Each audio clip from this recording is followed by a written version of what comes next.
Or we actually now get to the meat and the reason that you're all here today, to learn more about the CSAW program. And I am going to just quickly do a brief introduction of Jonathan, but I also would like to make this an interactive process where Jonathan talks a little bit about where he sees what he sees as the best outcomes and objectives of the CSAW program. And the CSAW program actually stands for the Civilian Services Acquisition Workshops. It's in GSA's Office of Professional Services and Human Capital Categories, Program Operation Office, supporting category management initiatives for both the Federal Acquisition Services and government-wide professional services category. Jonathan is actually, I'm going to, okay, so Jonathan, him, is the program manager and senior facilitator for the Civilian Services Acquisition Workshop, a category management initiative aimed at helping agencies develop effective performance-based requirements and acquisition strategies. As a trained facilitator and subject matter expert in performance-based acquisitions, Mr. Evans has effectively facilitated 20 agency requirement teams and affected nearly $3 billion in estimated spend. Prior to this current role, Mr. Evans worked in various roles across GSA, including the Federal Supply Service contracting, fleet management, network services, the Federal Acquisition Office of Administration, the Federal Acquisition Office of the Regional Commissioner, and the Office of Human Resource Management before joining the professional service category in 2014. Mr. Evans has his bachelor's degree from the University of Washington and maintains a FACT-C and FACT-Core certifications, as well as a Master Business Analyst certification from George Washington University. So that's Jonathan. And so Jonathan, now I'm going to just ask you, before you actually go into the presentation, what you see as the major impact and how acquisition requirements are being agencies that use the CSAW program, how their acquisition requirements are impacted.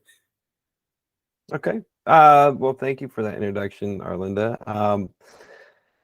So what are we trying to do with the CSAW program? Why do agencies care about this? We're helping agencies write better requirements and develop better acquisition strategies. I can get into the weeds of that a little bit. But at the heart of it, it's performance-based acquisition, which performance-based acquisition means that instead of telling industry how to do the work, we tell industry the results and outcomes we're looking for, and let industry decide how to do it. That's how it should work, right? But those of you who are working in the federal space are probably working on contracts right now where the government has been particularly prescriptive about how you're supposed to do certain work. And in other cases, the government is overly ambiguous. They've thrown the kitchen sink at their requirements documents, and so they've used every adjective, adverb, and noun they could think of in these giant paragraphs, and creating tremendous amounts of confusion as to what they actually expect to be done. So we think that that's a bad practice. We think that that limits competition. It tends to favor incumbents who know how to speak an agency's particular flavor of government-ese. And so we are helping agencies to write their requirements in plain language, focused on results and outcomes, and also trying to do some reformation in the performance management area. So helping agencies to thoughtfully consider what their performance expectations are for every requirement, instead of having big, broad, overarching service level agreements or performance standards that govern the entire body of work. We are trying to get more clarity, more transparency into what they are putting into their performance work statements. So that's a high level what we're trying to do, but part of it is also taking lessons learned and knowledge from industry and trying to bring those into the workshop itself, so that we can communicate to government acquisition teams how what they are doing is impacting industry. So one of the things we know is timelines. Some of the timelines that the government sets for requests for information or solicitations are ridiculously short relative to the size, scope, and magnitude of what they're trying to procure. We find that that is particularly disadvantageous to socioeconomic small businesses, which is continuing to perpetuate some of the diversity and equity inclusion issues that we face as a government organization. So we try and bring as much as we can to bear to help agencies with their requirements and acquisition strategies. Let's see. Tools, abilities to respond, be offered to the vendor community to achieve targets that are more machine readable. Sandy, I'd be interested in having you come off mute and ask your question. I'm wanting to understand more about what you're asking. Yeah, I meant the second one. I heard you, and in regards to developing requirements, the GSA had the eOffer eMods that was built off of libraries using the GSAR and other libraries, and factoring in and correcting from the way that solicitations had previously been created, which was somewhat ad hoc, even different fonts, and normalizing those and drawing from established clauses and from the clause libraries. And those could also be established in the GSA client agencies using their own libraries. So if you use the libraries and built out those libraries where different agencies have their own clauses or policies or even regulations, then it seems to me that whatever tool that you use, like that eOffer eMod that did that in the past, you could move forward and simplify it where it's a number of clicks and then the reuse of existing solicitations, unless I'm misunderstanding what you're trying to accomplish. I may have misheard. Sure. No, that's a great question. So I don't specifically work with directly. I do work with technology at GSA. Specifically, I have my own system that I'm the system owner for. But in terms of the work that GSA is doing with our Calm acquisition system and the related systems on the periphery, the eOffer, eMod, eBuy, and everything else in between, I'm not privy to all the things that are happening there. I mean, I get whiffs of it. But the work that we do in this program is externally focused. So we do conduct these workshops for GSA acquisition teams, but we also predominantly work with a lot of other agencies. So what is a CSAW? It is a facilitated workshop. So what we bring to the table is facilitation. We have a structured model that we bring all members of the acquisition team together. We get them into the same space. For the last 3 years, that space has been virtual, but we did start off providing this as a service in person, and we may be doing that again in the future. But for right now, the virtual model is administratively cost effective, and we're able to facilitate very effectively in a virtual environment. So we bring facilitation, and we also bring subject matter expertise in performance-based acquisition, which, as I said, is about helping agencies to think of their requirements in terms of the results and outcomes they're looking for, and not dictating to you which labor categories to use, how many hours it requires, the specific step-by-step process that you all are supposed to follow, but instead focusing on what is the result or outcome that you're looking for, and articulate that and be clear about it and provide context for it, and then have specific performance standards to measure it. So for every workshop, we help teams to develop a consensus on a vision and mission statement, which really helps to ground everybody and get everyone centered around the same focus. And then we have them develop high-level objectives, which provides a bit of a fork in the road. They can, at that point, say, hey, we've got our high-level objectives. Let's expand upon those and go out to market with a statement of objectives. Or let's get more detailed and go forward with a performance work statement outlining our requirements. 9 out of 10 teams that I've worked with have gone the performance work statement route. And so in almost all cases, our workshops, we get into performance requirements, standards, performance-based strategies, source selection, innovations, and best practices to help them along the way. So for every workshop, we have 5 objectives. We want them to be able to understand and apply performance-based acquisition, which if you're looking for any additional insights and guidance on that, you can look in FAR Part 37 for information on performance-based services acquisition. We have a lot of tools and resources and techniques that we bring to them, that we try and share with them, that are generally freely available, that they can use. And of course, we want to get the teams collaborating together in this process, because one of the biggest challenges that we have in the government is our siloed nature. So we are basically asking folks in the program offices to develop requirements documents and then ship them over the fence to an acquisition professional, who then is supposed to do all of the acquisition related documents. That to me is disjointed and non-functional. So instead, we get the team collaborating together from the beginning so that acquisition better understands what the program office wants to buy.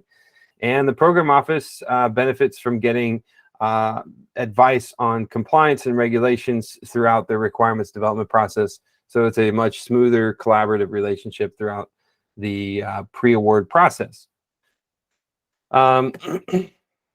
So we use the steps to performance-based acquisition model for helping guide teams through performance-based acquisition.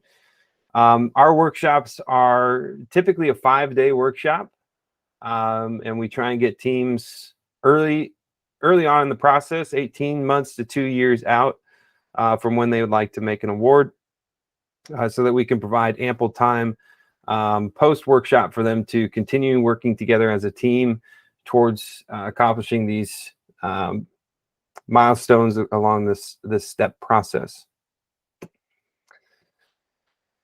So at a high level, what is our program? The CSAW program has a vision of making performance-based acquisition attainable, understandable, and applied across government. So if it touches performance-based acquisition, my program is trying to be involved in that. There's a great need for this. We've been trying to do performance-based acquisition in government since the 80s, and we've been struggling at it since the 80s. And so we're trying to make some changes and put some emphasis on this and make it happen, because we know that industry has a lot of wonderful best practices and innovations and automations and process improvements that they can bring to the table when we can get out of our own way. And so trying to do that while still working within the bureaucratic system that we are as the federal government.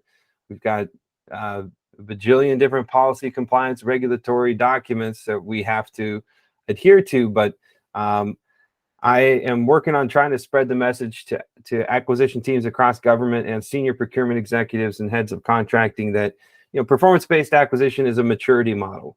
So if we were to get to a full maturity on performance-based acquisition, then we would stop trying to police and regulate every single step in the process, and we would start backing off of some of those things and allowing you all in industry to step in and put not only your great talent to work, but also your great efforts in quality control and management and compliance, and really bring that to the bear and measure your success there instead of measuring how well you adhere to our processes. In some circumstances, that's just not realistic. There are certain, I mean, we are a regulated organization, highly regulated organization, being the federal government. So there are constraints there, but we try and navigate towards a maturity model where we're getting further and further away from being prescriptive to you about how to do work. So I think this is actually slightly out of date because we just finished a workshop last week, and I've got a workshop that's happening this week. So we're up in the 26, 27 range in terms of number of workshops we've done. We've worked with agencies all across government. And I know Arlinda said 3 billion. That was an old number. So now we're closer to somewhere between $8 and $10 billion of services spend that we've been involved in supporting over the past 2.5 years. And I would say that about half of the workshops that we've conducted have been in the IT space, ranging from technology modernization efforts to full enterprise IT solutions that have included IT service desk support, network management, DM&E, O&M, and everything else in between for some smaller agencies. We've done software as a service and cloud as a service requirements. We've done a couple of workshops for some agencies that were exploring commercial off-the-shelf solutions, and that in retrospect was unnecessary because all they needed to do is just go and buy it. And they were making it overcomplicated. But that's what we're trying to do. For those of you who are feds, if you are interested, please let me know. You're welcome to observe a workshop that we do for another agency. We've got several coming up later this year. Unfortunately for my industry friends here, because these are source selection sensitive conversations, we don't invite industry to come and participate in observing those. And Sandy, in respect to your question, the agencies I've worked with, I am not sure where all of the agencies we've worked with are in their process. Some of them may have made awards. Some of them may still be pre-award. Some of them may be in an active solicitation phase. So the answer is it depends. I don't know, and I don't think I could share anything with you unless it was already posted in sam.gov or eBuy, so you would have as much visibility into whether those requirements were out there or not. That's just a snapshot of our dashboard, but it kind of shows you the different categories that we are working in: IT, professional services, facility construction, etc. We've also been working directly with the new Oasis Plus vehicle that they're working on standing up. And we're currently doing some work with the GSA's travel transportation software group and what they're trying to do. You can see we've done a lot of work with NASA and here at home at GSA, but we've also worked with a number of other agencies over the last 2.5 years. So we've been doing quite a bit of work with VA. So I think Joshua, you said you're over at VA. We actually have a very close relationship with VA's category management office within the Office of Senior Procurement Executive. That's true over at NASA and DHS and Department of Commerce and EPA. We have some very close relationships with their offices and are working closely with them. There are a couple agencies that are currently contemplating policy that would require or recommend, I'm not sure what language they'll end up using, but at the very least recommend the use of a CSAW for acquisitions over $50 million. We're pretty excited about that. I think that that's a great best practice to help teams, because in general, the workshop works best for services. It is not particularly, it can be applied to a product acquisition, but it's more geared towards services acquisition. Are we seeing fewer questions in Q&A, fewer protests? You know, Keith, that's a great question. And honestly, I'll be perfectly frank with you. I have a very small, lean team. I call my program essentially a government entrepreneurial organization. For the majority of the last 2 years, it has been myself and one other person half-time. And I am now finally getting staff to be able to expand what we're doing. And one of the things that we're doing is starting to circle back to the customers we've worked with and to discover what sort of impact the workshop has had on them. I think, so I don't know specifically, but if I had to make a guess based on some of the conversations I've had with them, I would say that the source selections may not be faster, but they may be more efficient. In other words, we've been doing a lot to promote concepts like advisory down selects, multi-phased source selections, so that there's an opportunity for folks to kind of do a minimal investment in a first round to see if they've got what it takes. And if they don't, then they can either self-select out, or they can be excluded from competition at that point, which means they don't have to spend the big buco bucks for the next rounds. You know, protests are protests. If you're in industry, I mean, if you got $50 and a desire, you can go and file a protest and see where it goes. So I don't necessarily know that the workshops concretely result in fewer protests, but what I do know is that when the government is more transparent with you all in industry, you all tend to feel less inclined to protest. So I do encourage our teams to be very transparent and say what they mean, and remove ambiguity.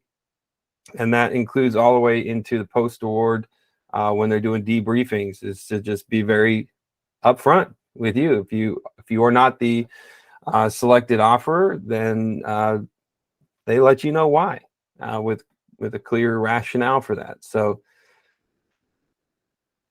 I don't know if that helps, because I'm using anecdotes here instead of data. But once I get data, I should have more insights into that, and I will be sure to make that information available. So if you are in industry, if you're one of the folks on industry here, if you're working with the government and you know that they are coming up for a recompete, or you know that they've got a significant acquisition that they're contemplating, please help us get the message on about this, because we really want to help acquisition teams across government do better, write better requirements, use plain language, increase competition, open up, maximize opportunities for socioeconomic small businesses to participate. So we need your help. I've been running around tooting my horn to government all over the place, but we're still struggling to get a healthy pipeline. We've got a pipeline of interested folks across government, but we do not have you know, massive demand for this, and we really should, given what we're doing. And by the way, we offer this for free. We don't charge our other agencies for our time and investment in doing these workshops.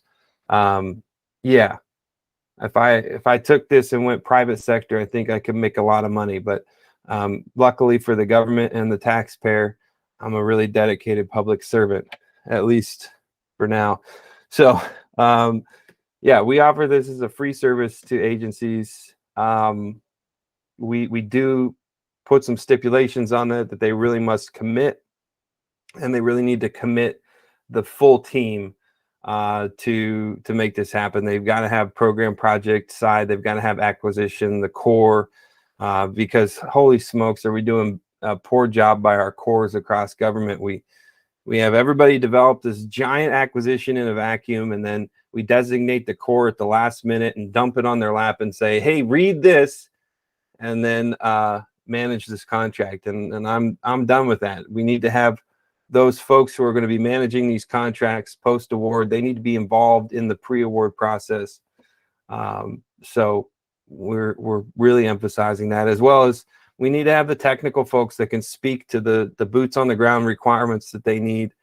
But one of the things I just want to let you all in industry know is my biggest encouragement right now is that these agencies should be getting out and talking to you one-on-one.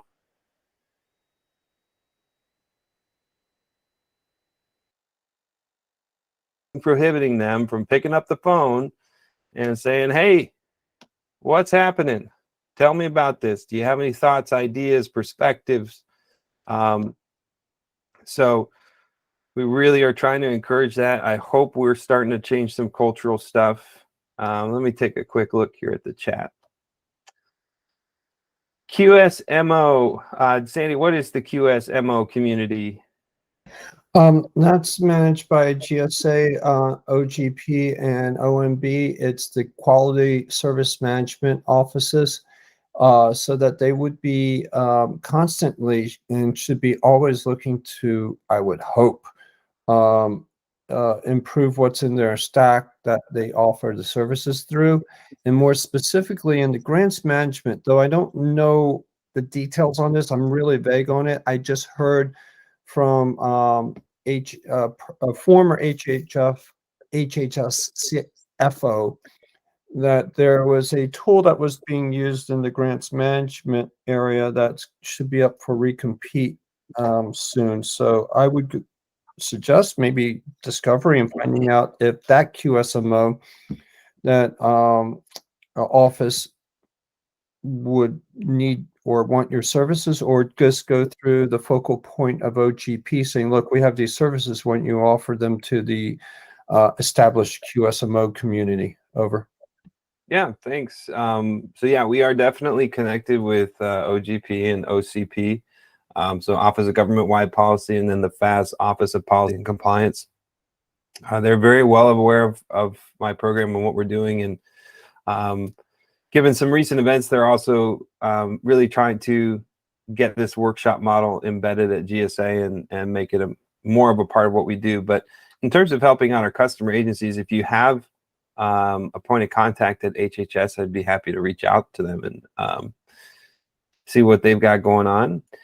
Are we connected with U.S. Digital Services?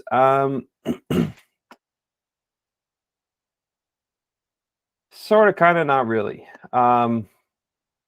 I would love to be more connected with U.S. Digital Services, especially since it seems more and more a lot of the requirements that we're getting requests to support are IT in nature. I am an agile professional, so I mean, certified Scrum Master, certified Scrum Master, and I've been a system owner, and so I'm able to provide that technical lens to an extent, but not nearly the full gamut of the IT world and what is needed on a lot of these requirements. But I definitely reference the digital services playbook a lot. But just even to evangelize what you're trying to put forward, in our program for DITAP with USDS, we have speakers. Okay. And so we've had a lot of people come from industry and government to speak. Like Jaime Garcia has been there. He's been through the program. We've had Frank McNally, who's with USDS. And so, you know, if you, being that we run cohort after cohort of contracting officers through, and if you want them to be considering what y'all are offering, which sounds awesome, we'd be happy to see if we can get permission from USDS. Yeah, that'd be great. To incorporate y'all into the program. So I could follow up if you want to. Yeah. I hit you up on LinkedIn if you get my connect notice, and we can Perfect. talk. I love that. Thanks, Keith. Cool. And you also asked about OSDBUs. So Yeah, we are definitely connected with our OSDBU office here at GSA. As you may or may not know, every agency, every one of the CFO Act agencies was as part of the executive order on equity and contracting, had to submit an equity plan to OMB. And one of the elements of GSA's equity plan was that they would establish a post-award engagement strategy for how to help socioeconomic small businesses be successful with our contracts. CSAWs is actually a subcomponent of that. I had the opportunity to actually facilitate that process for OSDBU here at GSA, and I said, hey, you know what? We're constantly reaching out to other agencies and helping them develop their requirements. We could help.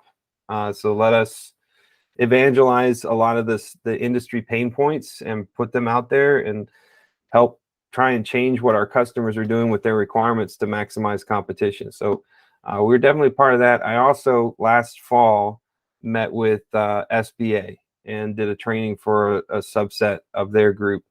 But again, even last fall, I met with the Chief Acquisition Officers Council, speaking with senior procurement executives and heads of contracting from across all the major federal agencies.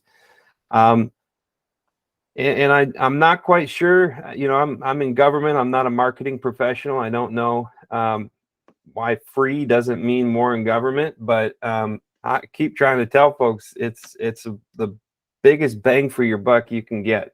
So we'll keep trying to spread the word, and if you all can help us, that'd be great. Are the workshops available to state, local, tribal, territorial customers?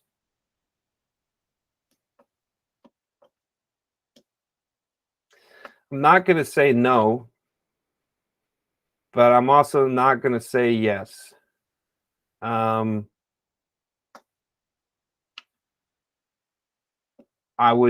would be curious to talk with you more offline about that, Tammy, and see what you had in mind. The answer is maybe. Thanks, Jonathan. I'll see you offline. Okay. Yeah. I mean, I would love to be able to expand this, especially for state, local, and tribal territorial customers that are leveraging our existing vehicles. That might be the point at which there's enough intersectionality to make that viable. But in terms of the scope of what GSA does, I'm not sure. Understood. That was very helpful. Thank you so much. All right. And then Sandy, could you reach out to Rob Worman and to connect you to Andrea Sampinas, program manager, grants quality. Okay. All right. There's the contact. All right. Thanks, Sandy. Got it.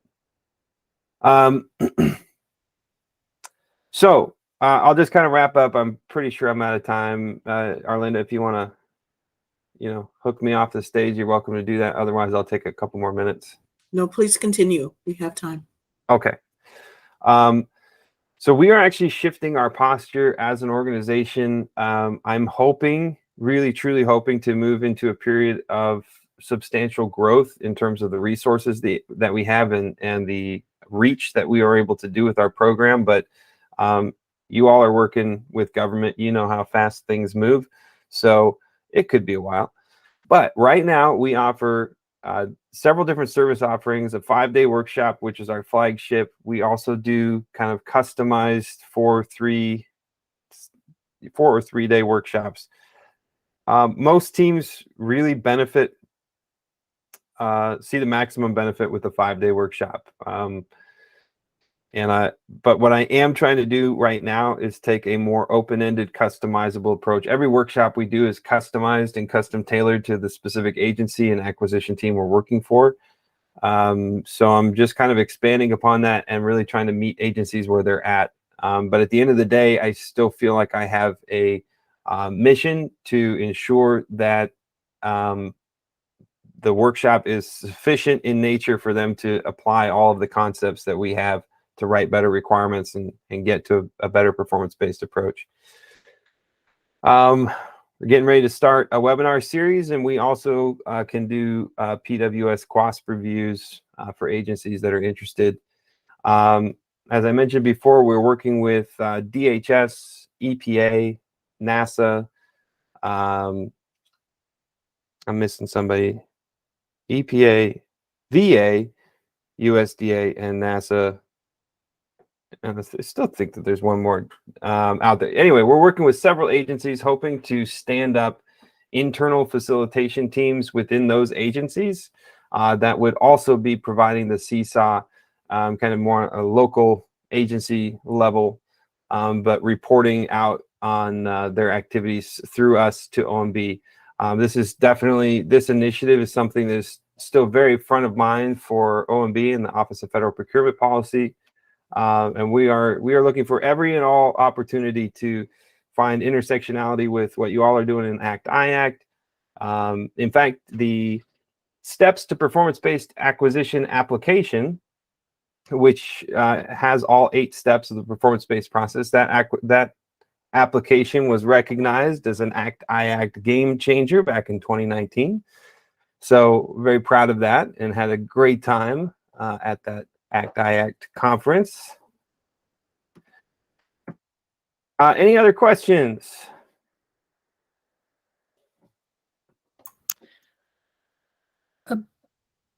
Jonathan, this is Tammy again. You said that at the beginning of the talk that you are changing the performance management practices on the back end. Could you speak more about that? Sure. So when the government puts forth a set of requirements, let's say we have 100 requirements, and then we establish 5 performance standards for the entire contract, these high-level, nebulous, ambiguous performance standards, we run into issues. One, industry struggles to understand what is actually important to the government. What do we care about? There's discrepancies in terms of how those big high-level objectives are actually going to be assessed and monitored by the government. And so there's what ends up transpiring in most cases is a lot of confusion and tension between government and industry around how they're going to be assessed. Whether the agency has employed an award fee, award term, or just generally how they evaluate them in their past performance. We know that agencies can be more transparent and also have a higher level of accountability when we have a one-for-one relationship where there is a requirement, contractor shall statement, and a performance standard or multiple performance standards for that requirement. When we have that level of transparency in terms of what the government expects, so for example, the contractor shall deliver training on all aspects of a system to GSA, blah, blah, blah, whatever. So now I have a requirement around training. I can measure the efficacy of the training. How effective was it? I can do that through a participant feedback survey, or I can look at knowledge checks that were conducted at the end of the course. I have some methodology for assessing the quality of that training. And I can also measure the timeliness of that training. Was it delivered within the set plan of milestones, or was it delivered within, 4 weeks prior to the launch of the system, or, whatever metric is important to the agency around that training. So we want precise requirements, but we really want to amplify the strength of the performance standards associated with every requirement, and then ensure that the government has a plan for how they're going to measure that quality, that they have an accompanying quality assurance surveillance plan to ensure that they are effectively monitoring that. Very cool. Okay, I'm sorry. On that note, I think, Jonathan, we are out of time because we have one other presentation, short presentation that's going to be done by Keith Kawasaki, and I don't want to deny him that time.